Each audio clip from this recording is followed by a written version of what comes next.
Hello साथियों, आज ये हमारी नेक्स्ट वीडियो है। 211 तक हम क्वेश्चन कर चुके हैं कंटिन्यू टीचिंग ऑफ एप्टीट्यूड के। आज हम नेक्स्ट क्वेश्चन करने जा रहे हैं।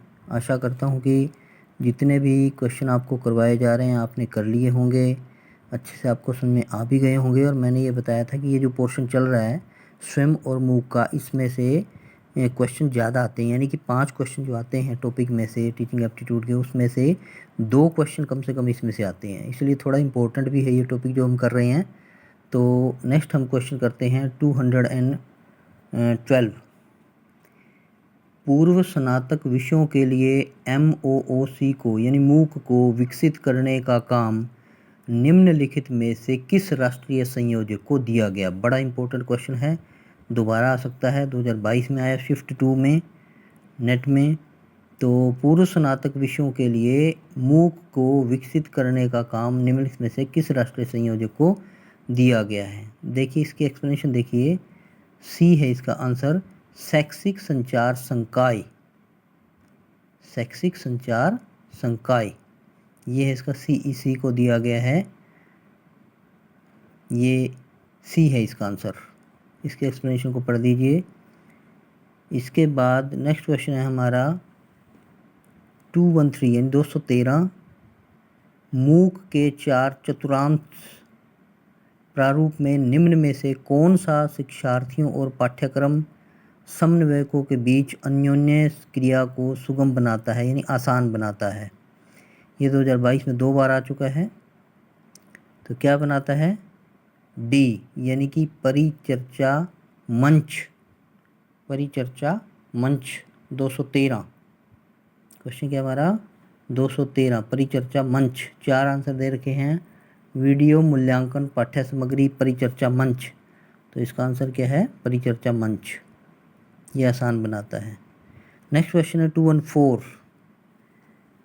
शिक्षण के ऑनलाइन प्रकार यानी ऑनलाइन मोड में कोई शिक्षक ई प्लेटफॉर्म में पठन सामग्री वर्ड डॉक, PPT, ई कंटेंट यानी मटेरियल इत्यादि को शामिल करता है और तो निम्न में से विद्यार्थी किस विकल्प का चयन करेगा। मस्तिष्क चित्रण मैपिंग साधन है, या तालिका नियंत्रण पद्धति है, अधिगम प्रबंधन पद्धति है, या मूल्यांकन साधन है। तो किसका प्रयोग करेगा? सी का प्रयोग करेगा, यानी कि अधिगम प्रबंधन पद्धति। अधिगम प्रबंधन पद्धति यानी कि लर्निंग मैनेजमेंट सिस्टम या मेथड। ठीक है जी।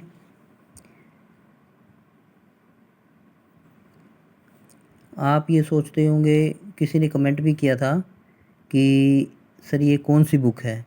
देखिए, बुक खरीदने से आप बुक खरीद लाएंगे, ला के 1 दिन पढ़ेंगे, 2 दिन पढ़ेंगे, उसके बाद रख देंगे, आप उसको पढ़ नहीं पाएंगे। मैं जो करवा रहा हूँ आपको, आप उसको फॉलो कीजिए, डेली रूटीन रखिए और 10-15 जो क्वेश्चन मैं करवा रहा हूँ उसको करते रहिए।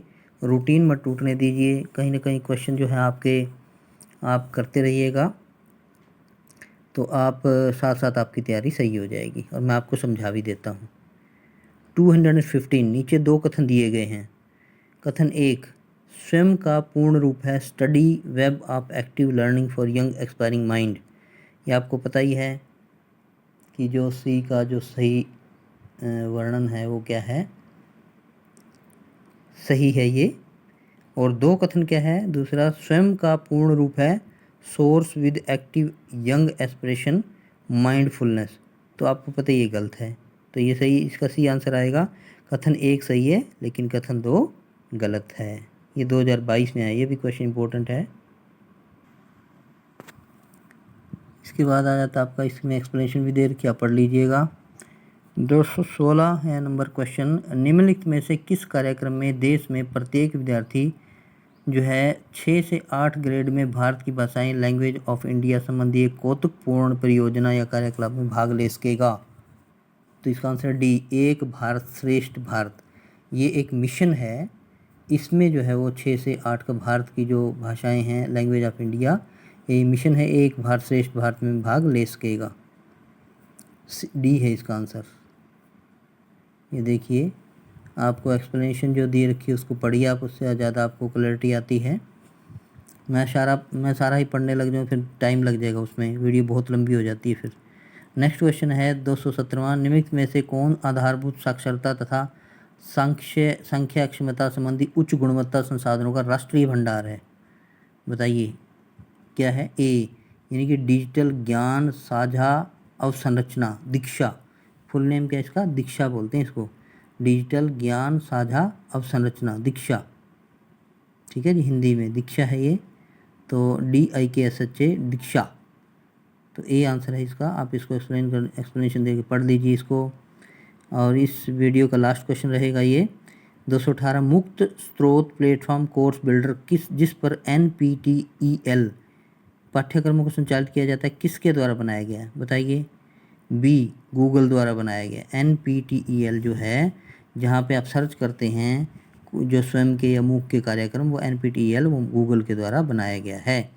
ये आपका आंसर है। ये 2022 में आया हुआ है। 2022 के क्वेश्चन ज़्यादातर यहाँ दिए रखे हैं, तो आप इनको करते रहिए, सोल्व कीजिए, तैयारी कीजिए, आपको सब जो है और क्लैरिटी हो जाएगी, कोई ऐसी बात नहीं है।